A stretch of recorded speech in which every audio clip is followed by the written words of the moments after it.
Assalamualaikum warahmatullahi wabarakatuh. Perkenalkan, kami dari kelompok 1 kelas HPI 4A akan mendiskusikan mengenai kewajiban puasa bagi kaum muslimin yang beranggotakan saya sendiri, Aulia Maratul Hanifah, dengan NIM 202131031.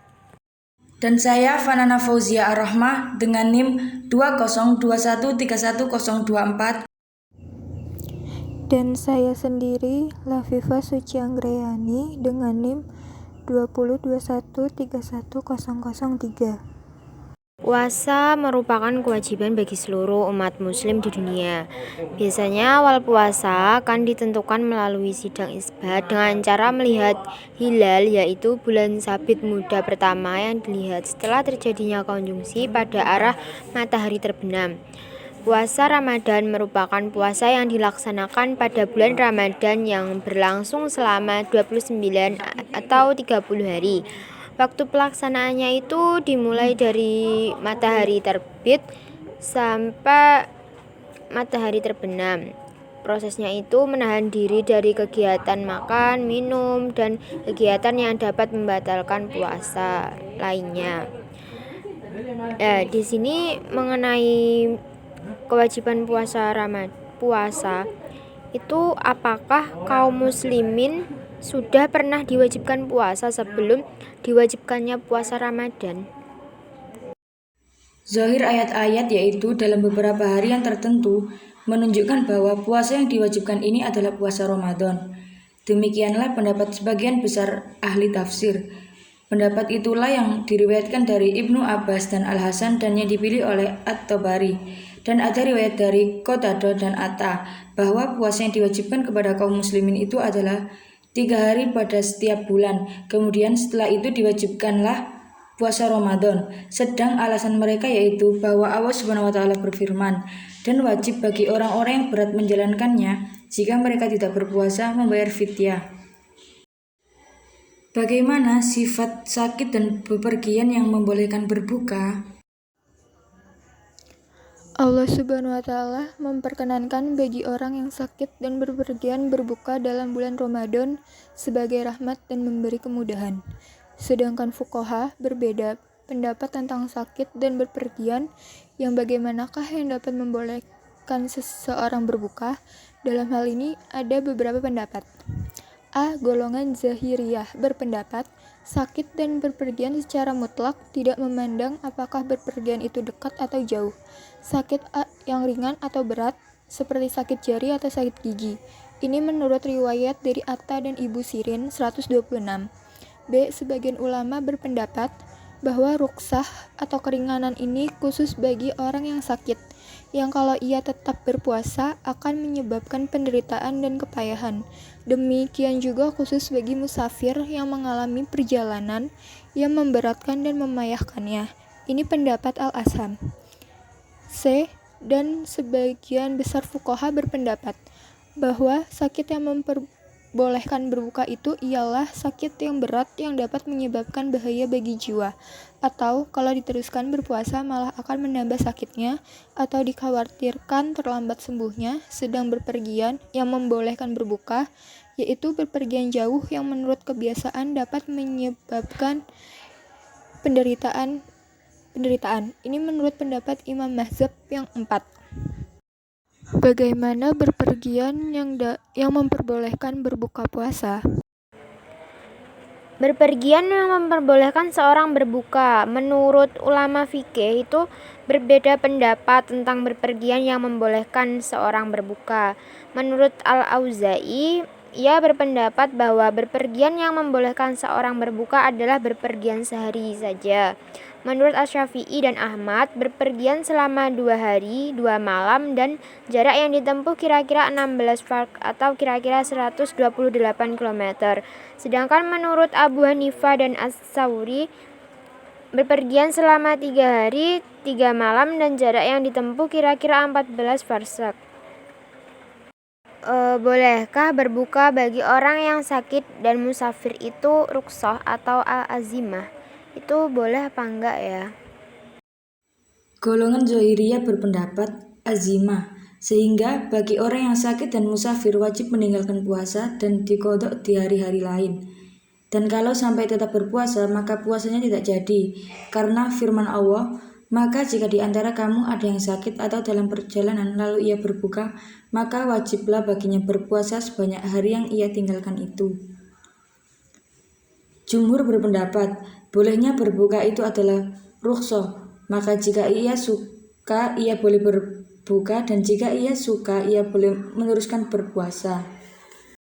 Apakah yang lebih utama, tetap berpuasa atau berbuka? Menurut Imam Malik, Abu Hanifah, dan Asy-Syafi'i, bahwa berpuasa lebih utama bagi yang kuat, dan bagi yang tidak kuat berpuasa, maka berbuka lebih utama baginya. Yang pertama, berdasarkan firman Allah, dan berpuasa lebih baik jika kamu mengetahui. Quran Surah 2 ayat 184. Dan yang kedua, berdasarkan firman Allah, Allah menghendaki kemudahan bagimu dan tidak menghendaki kesukaran bagimu. Quran Surah 2 ayat 185. Dan Imam Ahmad berpendapat bahwa berbuka lebih baik karena mengamalkan rukhsah, sebab Allah Subhanahu wa Ta'ala senang rukhsah-rukhsahnya diamalkan, sebagaimana Ia senang ketentuan-ketentuannya dilaksanakan. Menurut Umar bin Abdul Aziz radhiyallahu anhu, yang paling utama ialah yang paling mudah diamalkan seseorang. Apakah mengqodok puasa itu harus berturut-turut? Ali Ibnu Umar dan Asy-Syafi'i berpendapat bahwa orang yang berbuka karena alasan sakit atau berpergian harus mengqodoknya secara berturut-turut. Mereka beralasan bahwa qada itu bandingan dari ada atau menunaikan pada waktunya, maka oleh karena ada itu mesti berturut-turut, maka demikian pula mengqada. Dan jumhur berpendapat pula bahwa qada boleh dengan cara apa saja, terpisah-pisah atau berturut-turut. Sedang hujah mereka ialah firman Allah, maka wajib baginya berpuasa sebanyak hari yang ia tinggalkan itu di hari-hari yang lain. Bagaimana kedudukan hukum orang yang hamil atau menyusui anak? Orang yang hamil dan orang yang menyusui anaknya, apabila khawatir atas anaknya atau dirinya, maka boleh berbuka, sebab kedudukan hukum bagi mereka adalah sama dengan orang yang sakit. Hasan al-Bisri pernah ditanya tentang orang yang hamil dan menyusui. Apabila khawatir atas dirinya atau anaknya, ia menjawab, adakah sakit yang lebih berat daripada mengandung? Tentang orang yang hamil dan menyusui boleh berbuka. Itu telah disepakati di kalangan fuqaha. Hanya mereka masih berbeda pendapat tentang apakah wajib qodok dan membayar fidyah atau wajib qodok saja atau hanya fidyah tanpa qodok. Abu Hanifah berpendapat wajib qodok saja, Asy-Syafi'i dan Ahmad wajib qodok dan wajib membayar fidyah. Dengan apakah menentukan tanggal 1 Ramadan? Menentukan tanggal 1 Ramadan dengan melihat hilal, meskipun yang melihat itu hanya satu orang yang adil atau yang menyempurnakan bulan Sya'ban genap 30 hari, sedang tamu hisab dan ilmu astronomi tidak dapat dipergunakan. Dengan perantara melihat hilal, dapatkah diketahui waktu puasa dan haji sebagaimana firman Allah yang artinya mereka bertanya kepadamu tentang bulan sabit atau hilal. Imam Malik berkata, paling tidak harus 2 orang yang adil karena sifatnya kesaksian, yang sama dengan menetapkan tanggal 1 Syawal yang harus terdiri dari 2 orang paling sedikitnya. Menurut Imam Tirmizi, sebagian besar ulama bisa diterima kesaksian 1 orang adil tentang melihat tanggal 1 Ramadan. Tentang perbedaan mato antara satu negeri dengan negeri yang lain itu bagaimana ya? Menurut golongan Hanafiyah, Makkiyah, dan Hanabila, bahwa perbedaan matlok itu tidak membedakan mulainya wajib puasa. Maka apabila satu negeri telat terlihat tanggal 1 Ramadan, maka seluruh negeri lainnya wajib juga berpuasa. Sebab Nabi SAW bersabda, berpuasalah karena melihat hilal, sedang khitab ini umum untuk seluruh umat manusia. Maka siapa yang telah melihat hilal itu dimanapun ia berada, maka dianggap berlaku baginya semuanya. Seorang golongan Syafiyah berpendapat bahwa masing-masing negeri dengan matloknya sendiri harus melihat hilal sendiri dan tidak dipandang cukup dengan terlihatnya di negeri orang lain. Dalil-dalil mereka dapat dilihat di kitab-kitab furu'. Bagaimana hukum orang yang berbuka karena mengira matahari telah terbenam? Ulama berbeda pendapat tentang orang yang telah makan atau minum karena mengira matahari telah terbenam, atau masih makan sahur karena mengira belum fajar. Apakah wajib qada atau tidak? Imam mazhab yang 4 atau jumhur berpendapat bahwa puasanya tetap sah, tetapi wajib qada karena yang dituntut terhadap orang yang berpuasa adalah kejelasan sebagaimana firman Allah, sehingga jelaslah bagi kamu benang putih dari benang yang hitam. Di sini diperintahkan menyempurnakan puasa sampai terbenamnya matahari. Maka kalau menyalahi ketentuan ini wajib mengqada. Sedang golongan Zaririyah dan Hasan al-Bisri berpendapat bahwa puasanya sah dan tidak wajib mengqada karena Allah berfirman, dan tidak ada dosa atasmu terhadap apa yang keliru. Quran Surah 33 ayat 5. Bagaimana tentang puasanya orang yang dalam keadaan junub sesudah terbitnya fajar? Tentang puasanya orang yang dalam keadaan junub, itu Allah berfirman yang artinya, maka sekarang campurilah mereka dan ikutilah apa yang telah ditetapkan Allah untukmu. Ayat ini menunjukkan bahwa keadaan junub itu tidak merusak puasa, karena memang dibolehkan makan, minum, dan mengumpuli istri sejak awal sampai akhirnya, dengan pengertian bahwa seorang yang mencampuri istrinya pada akhir malam, apabila selesainya persis saat terbitnya fajar, maka otomatis memasuki waktu subuh, masih dalam keadaan junub, padahal Allah memerintahkan agar ia menyempurnakan atau meneruskan puasanya sampai malam atau terbenamnya matahari. Maka keadaan junub itu tidak berpengaruh terhadap puasa, sedang mandinya adalah karena untuk sholat. Apakah wajib mengqada puasa sunnah apabila sengaja dibatalkannya? Menurut golongan Hanafiyah, wajib mengqada karena terkena perintah menyempurnakannya. Golongan Syafiyah dan Hanabilah berpendapat tidak wajib qada karena orang yang mengerjakan ibadah sunat itu penguasa dirinya. Golongan Malikiyah berpendapat jika sengaja dibatalkannya maka wajib qada, dan jika karena ada sebab yang membatalkan puasanya maka tidak wajib qada.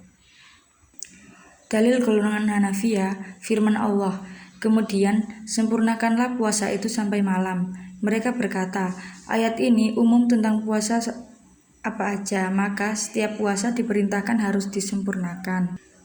Dalil golongan Syafiyah dan Hanabilah, firman Allah, tidak ada jalan sedikit pun untuk menyalahkan orang-orang yang berbuat baik. Orang yang mengerjakan puasa sunat itu adalah orang yang berbuat baik, maka tidak berdosa kalau ia membatalkan puasanya itu. Barangkali pendapat golongan Hanafiyah yang lebih kuat, sebab Nabi SAW memerintahkan Aisyah dan Hafsyah mengganti puasa sunat yang mereka batalkan dengan puasa di hari lain. Nas ini menunjukkan wajibnya mengqada puasa sunnah. Wallahu a'lam. Bagaimana pengertian tentang iktikaf dan sifat masjid yang boleh ditempati untuk iktikaf? Ulama berbeda pendapat tentang orang yang telah makan atau minum karena mengira matahari telah terbenam, atau masih makan sahur karena mengira belum fajar. Apakah wajib qada atau tidak? Imam mazhab yang 4 atau jumhur berpendapat bahwa puasanya tetap sah, tetapi wajib qada karena yang dituntut terhadap orang yang berpuasa adalah kejelasan sebagaimana firman Allah, sehingga jelaslah bagi kamu benang putih dari benang yang hitam. Di sini diperintahkan menyempurnakan puasa sampai terbenamnya matahari. Maka kalau menyalahi ketentuan ini wajib mengqada. Sedang golongan Zaririyah dan Hasan al-Bisri berpendapat bahwa puasanya sah dan tidak wajib mengqada karena Allah berfirman, dan tidak ada dosa atasmu terhadap apa yang keliru. Quran Surah 33 ayat 5. Bagaimana tentang puasanya orang yang dalam keadaan junub sesudah terbitnya fajar? Ada beberapa pendapat dari kalangan ahli fikih dalam masalah tersebut, masalah mengenai tentang lama masa iktikaf dan syaratnya. Yang pertama, menurut pendapat golongan Hanafiyah, lamanya masa iktikaf itu sedikitnya sehari semalam. Yang kedua, menurut pendapatnya Imam Malik, sedikitnya 10 hari. Yang ketiga, menurut pendapat Imam Syafi'i, itu sedikitnya sejenak dan tidak ada batas masa terlama. Dan menurut Asy-Syafi'i dan salah satu dari dua pendapat Imam Ahmad, itu boleh iktikaf tanpa berpuasa. Terima kasih kepada kalian, saya ucapkan yang telah memberikan pertanyaan atau diskusi mengenai kewajiban puasa bagi kaum muslimin, dan kami mohon maaf dari kelompok 1 apabila terdapat perkataan yang kurang berkenan. Kami mohon maaf. Sekian. Wassalamualaikum warahmatullahi wabarakatuh.